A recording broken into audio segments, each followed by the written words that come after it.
এরপর আমরা প্রশ্ন দেখবো প্রচুরক শ্রেণী কোনটি, অর্থাৎ সারণী থেকে আমাদের নির্ণয় করতে হবে প্রচুরক শ্রেণী কোনটি। প্রচুরক শ্রেণী কিভাবে নির্ণয় করতে হয় আমরা সেটা একটু দেখবো। আচ্ছা, এখানে দেখো শ্রেণী আছে 30 থেকে 40, 40 থেকে 50, 50 থেকে 60, 60 থেকে 70, 70 থেকে 80, 80 থেকে 90, 90 থেকে 100।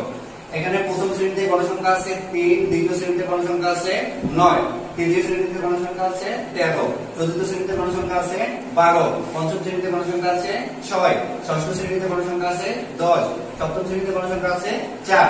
তাহলে আমরা দেখতেছি সবচেয়ে বেশি গণসংখ্যা কত বলতো দেখি? 13। সবচেয়ে বেশি গণসংখ্যা কত? 13। তাহলে সবচেয়ে বেশি গণসংখ্যা কোন শ্রেণীতে আছে বলতো দেখি? 50 থেকে 60 শ্রেণীতে আছে। সবচেয়ে বেশি গণসংখ্যা 13 কোন শ্রেণীতে আছে? 50 থেকে 60 শ্রেণীতে আছে। যেহেতু সবচেয়ে এখানের মধ্যে যতগুলো গণসংখ্যা আছে তার মধ্যে সবচেয়ে বড় বেশি গণসংখ্যা কত? 13। কোন শ্রেণীতে আছে? 50 থেকে 60 শ্রেণীতে। সুতরাং 50 থেকে 60 হবে প্রচুরক শ্রেণী। কি হবে? প্রচুরক শ্রেণী। ক্লিয়ার? প্রচুরক শ্রেণী কোনটা হবে? তাহলে যে শ্রেণীতে, আমি আবার লিখে দিচ্ছি, যে শ্রেণীতে সবচাইতে বেশি গণসংখ্যা থাকবে, সবচাইতে বেশি গণসংখ্যা থাকবে সেটি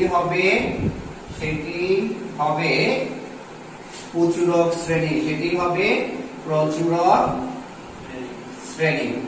সহজ কথা, এটা যদি মনে রাখতে পারো তাহলে সহজে আমরা কি করতে পারবো? আনসার করতে পারবো। তাহলে প্রচুরক শ্রেণী কোনটা বলতে দেখি? যে শ্রেণীতে সবচাইতে বেশি গণসংখ্যা থাকবে সেটি হবে কি বলতো? প্রচুরক শ্রেণী। তাহলে আমরা বেশি গণসংখ্যা কত পাইছি বলতো? 13। কোন শ্রেণীতে আছে?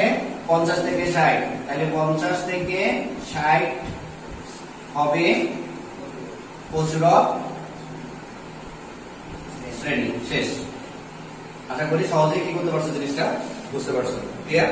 তাহলে 50 থেকে 60 হবে প্রচুরক শ্রেণী।